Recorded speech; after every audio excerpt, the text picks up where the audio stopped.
एकनाथ शिंदे पर जोक से जुड़े विवाद के बाद अब कुणाल कामरा ने विस्तृत बयान दिया है। उन्होंने अपने इंस्टाग्राम हैंडल साथ ही एक्स पर भी लंबा चौड़ा पोस्ट शेयर किया है और साफ कर दिया है कि वो माफी नहीं मांगने वाले। दरअसल stand up comedian Kunal Kamra ने एक प्रोग्राम में महाराष्ट्र की पॉलिटिकल सिचुएशन पर तंज कसते हुए व्यंग्यात्मक कविता सुनाई। इस कविता में उन्होंने गद्दार शब्द का इस्तेमाल इनडायरेक्टली रूप से डेप्यूटी सीएम एकनाथ शिंदे पर किया। वीडियो वायरल होते ही शिवसेना, शिंदे गुट के नेताओं और समर्थकों ने इस पर कड़ी आपत्ति जाहिर की। इस कविता के सोशल मीडिया पर वायरल होने के बाद शिवसेना कार्यकर्ताओं ने रविवार को मुंबई के खार इलाके में द यूनिकॉन्टिनेंटल होटल में तोड़फोड़ की, जहां stand up comedian Kunal Kamra के शो की शूटिंग की गई थी। इसके बाद विवाद बढ़ा और उनके खिलाफ एफआईआर भी दर्ज हुई।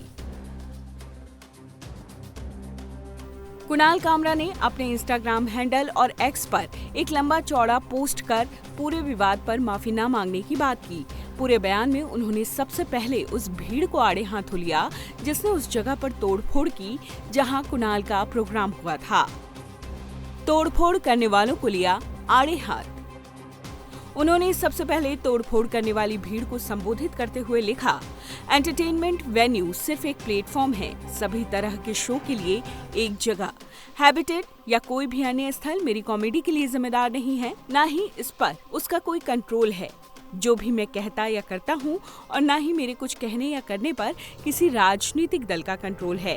कामरा ने आगे लिखा, किसी कॉमेडियन के शब्दों के लिए किसी स्थल पर हमला करना उतना ही मूर्खतापूर्ण है जितना कि टमाटर ले जा रहे ट्रक को पलटना क्योंकि आपका परोसा गया बटर चिकन पसंद नहीं आया।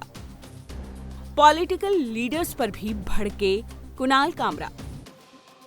इसके बाद उन्होंने धमकी देने वाले पॉलिटिकल लीडर्स पर अगले पेज में लिखा, अभिव्यक्ति की स्वतंत्रता के लिए हमारे अधिकार का इस्तेमाल केवल शक्तिशाली और अमीर लोगों की चापलूसी करने के लिए नहीं किया जाना चाहिए, भले ही आज का मीडिया हमें इसके उल्टा भरोसा दिलाने की कोशिश करे।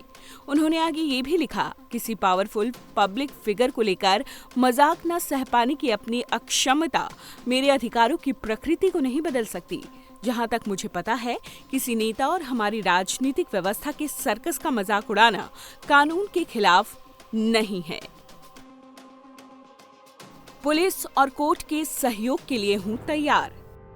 कुणाल कामरा आगे लिखते हैं कि वो उनके खिलाफ की गई किसी भी कानूनी कार्रवाई के लिए पुलिस और कोर्ट को कोऑपरेट करने के लिए तैयार हैं, लेकिन उन्होंने इसके साथ ही तंजिया लहजे में एक सवाल भी पूछा और कहा, क्या कानून उन लोगों के खिलाफ भी निष्पक्ष और समान रूप से लागू होगा जिन्होंने मजाक से आहत होकर तोड़फोड़ की, और क्या उन लोगों के खिलाफ भी लागू होगा जो बीएमसी के अनिर्वाचित सदस्य हैं और बिना किसी पूर्व सूचना के हैबिटेट पहुंचकर हथौड़े चलाए। उन्होंने और भी गहरा तंज किया और लिखा, मैं अगली बार एल्फिंस्टन ब्रिज या मुंबई में किसी दूसरी ऐसी जगह शो करूंगा जिनका गिरना बेहद जरूरी है। मैं भीड़ से नहीं डरता, कुणाल कामरा। इसके बाद कुणाल ने उनका नंबर लीक करने और उन्हें बार बार कॉल करने वालों के लिए भी मैसेज छोड़ा। कहा कि आप सभी को पता चल गया होगा कि अननोन नंबर्स वॉइस मेल में जाते हैं। उन्होंने मीडिया को भी आड़े हाथों लेते हुए इस पूरे विवाद को सर्कस बताते हुए कहा कि इसलिए भारत में प्रेस फ्रीडम 159वें स्थान पर है। इसके बाद उन्होंने साफ शब्दों में लिखा, मैं माफी नहीं मांगूंगा। मैंने जो कहा वो बिल्कुल वही है जो श्री अजीत पवार ने श्री एकनाथ शिंदे के बारे में कहा था। मैं इस भीड़ से नहीं डरता। मैं अपने बिस्तर के नीचे छिपकर इस घटना के शांत होने का इंतजार नहीं करूंगा।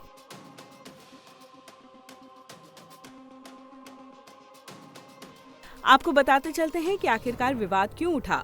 दरअसल कुणाल कामरा ने एक शो के दौरान दिल तो पागल है फिल्म के गाने भोली सी सूरत की टोन से मिलता जुलता एक गाना गाया। उन्होंने कहा, ठाणे की रिक्शा, चेहरे पर दाढ़ी, आंखों में चश्मा, हाय एक झलक दिखलाए कभी गुवाहाटी में छिप जाए, मेरी नजर से तुम देखो गद्दार नजर वो आए, मंत्री नहीं वो दल बदलू है और कहा क्या जाए, जिस थाली में खाए उसी में छेद कर जाए। अब इस घटना के बाद शिवसेना कार्यकर्ताओं ने मुंबई के खार इलाके में होटल यूनिकॉन्टिनेंटल में तोड़फोड़ की, जहां कुणाल का ये वाला वीडियो शूट हुआ था।